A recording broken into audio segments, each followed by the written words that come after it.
Au nom du Père, du Fils et du Saint-Esprit. Amen. Soyez tous bienvenus à ce temps de Lectio Divina.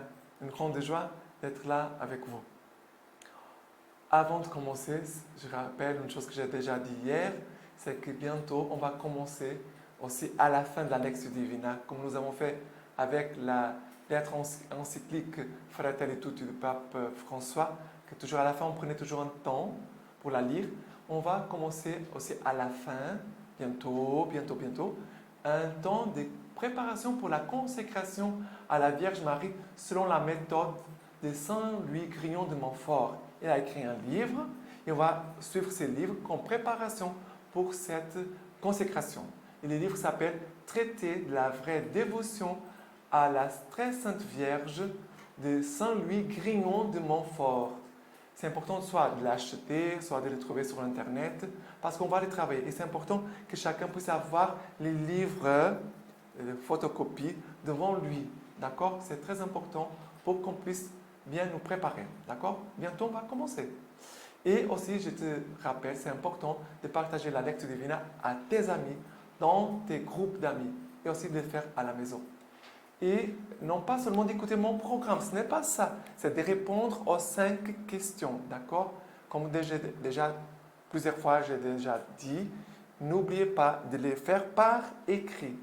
Prends un cahier et chaque jour tu fais la lecture divina par écrit, d'accord? Aujourd'hui, nous sommes vendredi, le 8 janvier, vendredi, et la première lecture d'aujourd'hui c'est Jean, première lettre de Saint Jean, chapitre 5, versets 5 à 13. Quel est le vainqueur du monde, sinon celui qui croit que Jésus est le Fils de Dieu?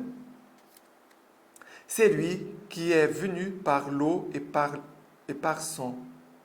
Jésus-Christ, non avec l'eau seulement, mais avec l'eau et avec le sang. Et c'est l'Esprit qui rend témoignage, parce que l'Esprit est la vérité. Il y en a ainsi 3 à témoigner, l'Esprit, l'eau, le sang. Et ces 3 tendent au même but. Si nous recevons les témoignages des hommes, le témoignage de Dieu est plus grand, car c'est le témoignage de Dieu, le témoignage que Dieu a rendu à son Fils. Celui qui croit au Fils de Dieu a ce témoignage en lui. Celui qui ne croit pas en Dieu fait de lui un menteur, puisqu'il ne croit pas au témoignage que Dieu a rendu à son Fils. Et voici ce témoignage, c'est que Dieu nous a donné la vie éternelle, et que cette vie est dans son Fils. Qui a le Fils a la vie, qui n'a pas le Fils n'a pas la vie. Je vous ai écrit ces choses à vous qui croyez au nom du Fils de Dieu, pour que vous sachiez que vous avez la vie éternelle. Alors, ici dans notre première lecture d'aujourd'hui, dit, quel est le vainqueur du monde, sinon celui qui croit que Jésus est le Fils de Dieu? Alors, dans tous les obstacles, tout le combat, toutes les difficultés, nous devons proclamer Jésus est le Fils de Dieu. Jésus est le Fils de Dieu. Proclamer, ça veut dire proclamer notre foi. Proclamer qui est notre Sauveur. Proclamer Jésus, Fils de Dieu, c'est proclamer notre foi. Jésus est le Fils de Dieu. Jésus est Dieu. Et après, il va dire, il est venu par l'eau et par le sang. Jésus-Christ, il est venu par l'eau et par le sang. Pourquoi l'eau et le sang? Regardez, parce qu'au moment du baptême,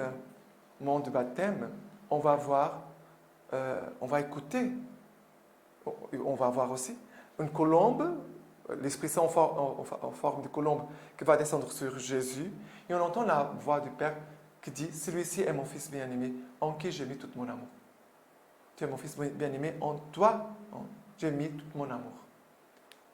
Il y a, au moment de l'eau, de baptême, le Père nous dit qui est cet homme-là, c'est Jésus-Christ, vrai Dieu et vrai homme, notre Sauveur. Et aussi par le sang. Le sang, ça veut dire la passion. Jésus sur la croix, Jésus va mourir, son cœur va être transpercé et il a de l'eau et du sang pour sortir de son côté transpercé, de son côté ouvert. En fait, ça veut dire qu'il a le sang. Et regardez, le centurion, en voyant cette image, en transperçant le cœur de Jésus, il va dire, ah, vraiment cet homme était le Fils de Dieu. Vraiment cet homme était le Fils de Dieu. Voilà. Ici, il a 3 témoignages. Il y en a ainsi 3 à témoigner. L'Esprit, l'eau et le sang. Ça veut dire l'Esprit Saint, l'eau et le sang. Et l'Esprit Saint, ici l'Esprit Saint, regardez, l'Esprit Saint va toujours, l'action de l'Esprit Saint, regardez, l'action de l'Esprit Saint, elle va toujours nous conduire à l'amour envers le Père, son Fils Jésus. Toujours. L'Esprit Saint rend témoignage de, parce que c'est l'amour, c'est la communion, l'Esprit Saint, entre le Père et le Fils. Voilà. Toujours comme ça. Et ça veut dire que l'Esprit Saint, il va toujours nous conduire vers Jésus-Christ, en expérience de Jésus-Christ, vrai Dieu et vrai homme. Jésus-Christ vivant, Jésus qui est vivant. L'Esprit Saint va nous conduire. C'est pour cela qu'on va connaître l'action de l'Esprit Saint. L'Esprit Saint va conduire toujours les gens à vivre la vérité, la conversion, à s'approcher de Jésus qui est vérité. Voilà, l'Esprit Saint, il ne témoigne pas de lui-même, mais l'Esprit Saint témoigne de Jésus-Christ. Et on voit aussi la présence de l'Esprit Saint et de Père et Jésus-Christ, que c'est le Fils, au moment du baptême. Il a la Trinité qui est là, présente. Et la Trinité ne se sépare jamais. On ne sépare jamais la Trinité. Ils sont toujours ensemble. OK? Et voilà la première lecture aujourd'hui. Maintenant, on avance. Le psaume. Le psaume d'aujourd'hui, c'est le psaume 72-71, verset 1, 2, pardon, je me suis trompé. C'est le psaume 146-145. Non, 147, 146. D'accord? Le psaume d'aujourd'hui. Le verset 1, 6. Louez le Seigneur, il est bon de chanter. Notre Dieu, douce est la louange. Bâtisseur de Jérusalem, le Seigneur, il rassemble les déportés d'Israël, lui qui guérit les cœurs brisés et qui bande leurs blessures, qui compte le nombre des étoiles, et il appelle chacune par son nom. Il est grand notre Seigneur, toujours tout-puissant, à son intelligence point de mesure. Le Seigneur soutient les humbles. Jusqu'à terre, il abaisse les impies. Jusqu'à terre, il abaisse les impies. Voilà, ici, notre psaume commence douce est la louange. La louange, elle est douce.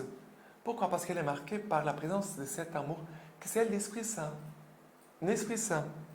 Dans notre louange, regardez, quand on loue Dieu, on permet, louer Dieu, c'est une attitude de foi. Je ne vais pas louer Dieu parce que je sens la joie, parce que je sens le bonheur, je sens la paix, je sens... Non. Quand on va louer Dieu pour ce qu'il est et pour ce qu'il veut faire, ou qu'il peut faire. Seigneur, tu es tout puissant, Seigneur. Tu peux guérir les malades. Seigneur, tu peux éclairer mes ténèbres de mon intelligence, Seigneur, que j'ai du mal à comprendre telle chose. Seigneur, ça veut dire, dans la louange, je suis dans une attitude de foi, de louange, de gratitude, de reconnaissance, d'amour. Et pour cela, la louange, elle devient douce. Douce. Parce que notre louange, quand on commence à louer, Dieu vient habiter notre louange. Dieu se fait présent dans notre louange. C'est très important.